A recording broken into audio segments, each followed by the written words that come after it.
ఆడ శివంగి రాయిపాటి అరుణ. ఈ రాయిపాటి అరుణ ఎవరో నాకు తెలీదు, పరిచయం లేదు. కానీ ఆమె మాటలు వింటున్నప్పుడల్లా ఆవిడలో ఒక మంచి అడ్వకేట్ ఉన్నాడు, ఆవిడలో ఒక మంచి పరిశీలకుడు ఉన్నాడు, ఆవిడలో భాషా పరిజ్ఞానం ఉంది. ఆవిడ మాట్లాడే తీరు, ఆవిడ ప్రశ్నించే ధోరణి, ఆవిడ పార్టీని సమర్థించుకుంటూ నాయకుడికి రక్షక కవచంలా అంటే మాట్లాడిన తీరు, ఇవన్నీ విని నేను ప్రైమ్ 9 ఇట్లాంటి వాటిలో, టీవీ 9, సుమన్ టీవీలో వాటిలో చేసినప్పుడు, మహా న్యూస్ వీటిలో చేసినప్పుడు చాలా ఆశ్చర్యపోయాను. కొంతమంది నా తాలూకు సమకాలీనులతో కూడా మాట్లాడడం జరిగింది, ఎడిటర్స్తో. ఎవరో ఈ అమ్మాయి చాలా బాగా మాట్లాడుతుందండి, ఆవిడకి మినిస్టర్ అయ్యేటువంటి అసలు అర్హత ఉంది, ఎందుకంటే అట్లాంటి వాళ్ళు రావాలండి జనాల్లోకి. గ్రౌండ్ మూలాల్లోంచి వచ్చే వాళ్ళకే మూలాలు తెలుస్తాయి. అందులో ప్రజల సమస్యలు, పరిష్కారం లేక పడి ఉన్న సమస్యలు, తర్వాత ప్రజలు ఆ విద్యా వైద్యం లేకుండా ఏ విధంగా బాధలు పడుతున్నారు, ఈ నవరత్నాలు ఈ ప్రస్తుత సమాజాన్ని ఎంతవరకు వ్యవహారసుల్ని అలాగంటేనే బాగుంటుంది, ఎంతవరకు సోంబేరుల్ని పోయి మీకోసం చేస్తున్నాయో ఇవన్నీ తెలిసిన తర్వాత ఈ రాయిపాటి అరుణ అనే వ్యక్తి ఆవిష్కరించే విధానం చాలా గొప్పగా ఉంది. ఎందుకు ఆవిడెవరో తెలీదు, బహుశా నన్ను కూడా తెలియకపోవచ్చు, వీడియోలు చూస్తే తెలుస్తుంది. కానీ ఆవిడ మాట్లాడే విధానం చూసి నేను చెప్తున్నాను అన్నమాట, అలా మాట్లాడడం నేర్చుకోవాలి. ఇదేంటి మన నోరిప్పితే ఆడమ్మమ్మ కూడా, నీ అమ్మమ్మ కూడా, నా అమ్మమ్మ కూడా, ఆవిడ పచ్చిత్తా ఈడు పచ్చిత్తా అని చెప్పేసి అరిచిపెట్టేటువంటి అరిచేవాళ్ళు చాలామంది ఉన్నారు.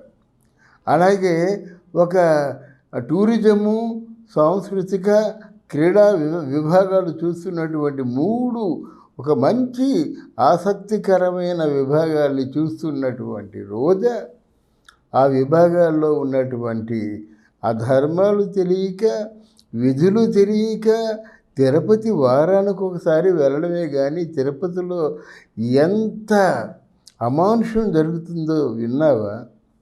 పోనీ దీక్షితులు అంటే ప్రధాన అర్చకుడు, ఏ నోటితో జగన్మోహన్ రెడ్డిని అంటే ఒక క్రైస్తవుణ్ణి ఆయన వెంకటేశ్వర స్వామితో పోల్చాడు.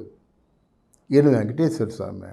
మళ్ళీ అదే నోటితో తిరుమల క్షేత్రం అపవిత్రం అయిపోయిందని చెప్పాడు.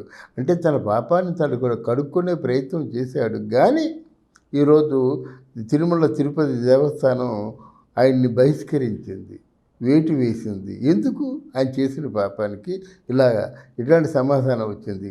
ఇలా మాట్లాడేవాళ్ళు కాదు కదా మనకు కావాల్సింది, నిజాలు మాట్లాడేవాళ్ళు కావాలి. రోజా గారు, మీకు తెలుసా, మీరు నిజాలే మాట్లాడుతున్నారా, మీరు స్క్రిప్ట్ మాట్లాడుతున్నారా? నాలుక అదుపులో ఉంచుకుంటే ఎప్పటికి కాదు ఎప్పటికైనా పనికొస్తావు. మాట చాలా గొప్పదమ్మా. మాట దాటకపోతే అది నీకు అధిపతి. మాట దాటావనుకో తనకు మనం బానిస అయిపోతాం అన్నమాట ఆ మాటకి. అలాగే అందుకే అంటారన్నమాట, పెదవి దాటిన మాట పృథివీ దాటుతుందంటారు. మన పెదవి దాటిందంటే ప్రపంచాన్నే దాటిపోతుంది. ఆ దాటకంటే ఉంచుకో అమ్మా నువ్వు. రామకృష్ణ పరమహంస ఒక చక్కని సూక్తి చెప్పాడు, తన నాలుక అదుపులో ఉంచుకుంటే లోకమే వాని వశం అవుతుందని చెప్పాడు. గనక నీకు కాబట్టి ఇంతసేపు నేను మాట్లాడుతున్నాను. నువ్వు మంచి నాయకురాలుగా ఉన్నటువంటి ఒక తెగింపు అయితే ఉంది, కానీ విచక్షణ లేదు, ఆలోచన లేదు. ఆలోచన లేకుండా, విచక్షణ లేకుండా, విధులు మర్చిపోయి నేను ఓటుకొచ్చింది మాట్లాడితే ఇంతకు 10 ఇంతలు శిక్ష అనుభవించవలసింది. అంటే నేను ఎందుకు కంపేర్ చేస్తున్నానంటే నాయకులైన వీళ్ళకంటే అరుణ చాలా బాగా మాట్లాడుతుంది, చాలా చక్కగా సమాధానాలు ఇస్తుంది, చాలా చక్కగా తన పార్టీని సమర్థించుకుంటుంది. ఒక్కొక్కసారి కొండొకతో తను ఆవేశం కట్టలు దించుకున్నప్పుడు ఇప్పుడే నేను అంటే జనసేనలోంచి తప్పుకుంటానంటదన్నమాట. ఆ తప్పుకుంటాననే మాట తప్పుడు మాట కాదు. నిజాయితీ గల వాళ్ళు అలాగే అంటారు. ఇప్పుడే తప్పుకుంటానంటారన్నమాట. పవన్ కళ్యాణ్ ఏదైనా ప్యాకేజీ తీసుకున్నట్టు చెప్పండి, నేను తప్పుకుంటాను. అంతకంటే పెద్ద మాట ఏముంటుంది? ఆ పెద్ద మాటనే ఉపయోగించుకుంది. కనుక ఈరోజు అరుణ్ మీద ఎవరో పితూరీలు చెప్పడం, అరుణ్ గురించి మాట్లాడడం, అరుణేమో నేను క్షమాపణ చెప్పుకుంటున్నానని చెప్పడం నాకెందుకో బాగలేదు. ఎందుకంటే క్షమాపణలు ఏంటమ్మా? యుద్ధంలో దిగిన తర్వాత మన దెబ్బలు ఎక్కడ తగులుతాయి, ఎవడు తగులుతాయి? మనకే తగలొచ్చు మన దెబ్బలు. అయినంత మాత్రంలో యుద్ధం చేస్తున్నవాడు వేరే సైనికుడు కాకుండా పోతారా? అలాగే నువ్వు మాటల యుద్ధం చేస్తున్నావు. మాటల యుద్ధం చేసినప్పుడు ఆ మాటలు నీకే రివర్స్ అవ్వచ్చు, ఇంకెవరికైనా రివర్స్ అవ్వచ్చు. ఆ మాటల్లో ఉన్నటువంటి గొప్పదనం అది. మొత్తం అంటే మా చేతిలో ఉన్న కత్తి కంటే మాటలు చాలా పదునైనవి కనుక అవి మాటలు సహజం, ఎవరైనా మాట్లాడతారు. దాని క్షమాపణ చెప్పుకోవాల్సిన అవసరం లేదు. అరుణ్ గారు, మీకు ఎవరైనా టికెట్ ఇచ్చినట్టయితే బ్రహ్మాండంగా మీరు మీరు మీ తాలూకు జైత్రయాత్ర ప్రారంభించండి. జనసేనలో ఉన్నటువంటి ముఖ్యమైన వాళ్ళలో అతి ముఖ్యమైన వాళ్ళు మీరు కానీ, ఆ భావాన్ని కానీ కొంతమంది ఉన్నారు. వీళ్ళందరూ చాలా జాగ్రత్తగా, అంటే ఏమిటి,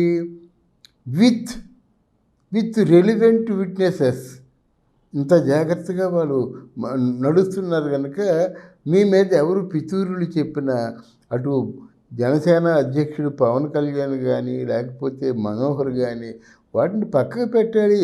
మీరు యుద్ధరంగంలో దిగిపోయారు, ఎన్నో జరుగుతుంటాయి. కానీ ఆవిడ ఎలా చేసింది, వీడు ఎలా చేశారని కాదు. అప్పుడు మీ ఎంపిక తప్పు అవుతుంది. మీ ఎంపిక కరెక్ట్ అయినట్టు వాళ్ళు ఏమైనా చేస్తారు, దానికి ఏముంది? రోజు రోజుకి వాళ్ళ తాలూకు క్యారెక్టర్ని, వాళ్ళ తాలూకు వొకాబులరీని, వాళ్ళ తాలూకు స్పీచెస్ని చూడలేరు కదా, చూసి పరిష్కారాలు ఎవరేరు కదా.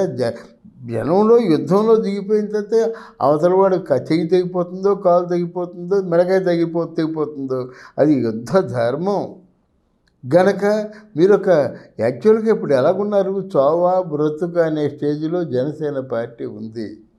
అంటే నిజాయితీ గల కార్యకర్తల్ని, నిజాయితీ గల వ్యక్తుల్ని రంగంలో దింపి వాళ్ళు చావో బ్రతుకో తీర్చుకునే పరిస్థితి వచ్చింది ఇప్పుడు. గనక నిజాయితీకి ఎవరూ పరీక్షలు పెట్టొద్దు దయచేసి. అంటే ఒళ్ళంతా నెత్తురు సలసల కాగుతూ, అంటే అవతల ప్రత్యర్థుల్ని కంప్లీట్గా అంటే ఒక వ్యూహంలో పెట్టడమే రాజకీయ నాయకుల తాలూకు చతురత, రాజకీయ నాయకుల తాలూకు సామర్థ్యం. రాజకీయ నాయకులు అంటే అదే అర్థం, అదే రాజకీయం. కనుక దానికి కొత్త పేర్లు పెట్టొద్దు. మీ తాలూకు మంచి వీర మహిళలు ఉన్నారు. కొంతమంది మహిళల పేర్లు చెప్పకపోయినా వాళ్ళందరినీ కూడా నేను మన్నించమని కోరుతున్నాను. అలాగే వీర సైనికులు ఉన్నారు. ఇంతమంది ఉండబట్టి మీ తాలూకు జైత్ర యాత్ర ఇంతవరకు సాగింది. ఇది 11th అవర్, చావో బ్రతుకో తేలిపోయిన ఆ సందర్భం ఇదే. గనక అందరూ అంటే ముక్తకంఠంలో ఒక మాట, ఒక బాట, ఒక గమ్యంగా మీరు ఉంటారని ఆశిస్తూ, ఒకవేళ పవన్ కళ్యాణ్ ఈ వీడియో చూసినట్టయితే తొందరపాటుతనం పనికిరాదు బాబు. ఎందుకంటే ఎవరికి ఆవేశం పనికిరాదు, తొందరపాటుతనం పనికిరాదు. రాజకీయాల్లో ఎప్పుడు కూడా ఒకడు మరొకరిని ఉపయోగించుకుందామని చూస్తారు. ఒకరిని ఆలంబనగా చేసుకొని వాళ్ళు మెట్లు ఎక్కాలనుకుంటారు, సహజం అది. అంటే ఏమిటి? అలాగే మీరు కూడా అంతే. రేపు పొద్దున్న అక్కినే నాగేశ్వరరావు గారు చెప్పారు అనుకుంటాను, నేను ఎందరినో తొక్కుంటూ మెట్లు ఎక్కుంటూ గమ్యాన్ని చేరుకున్నానని. కానీ నాకు తెలీదు, నన్ను అంటే ఆలంబనగా తీసుకొని, నన్ను ఒక మెట్టుగా తీసుకొని నా మీద నుంచి ఎంతమంది పైకి వెళ్ళారో నాకు తెలీదు. అదే రాజకీయం. అంతేగాని ఎవరు మీకు త్యాగాలు చేయరు, మీరు కూడా ఎవరి కోసం త్యాగాలు చేయవలసిన అవసరం లేదు. కానీ మీరు చేసే త్యాగం ఒకటే.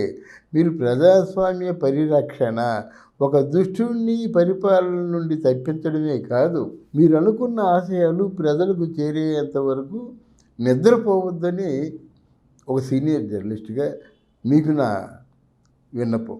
Thank you.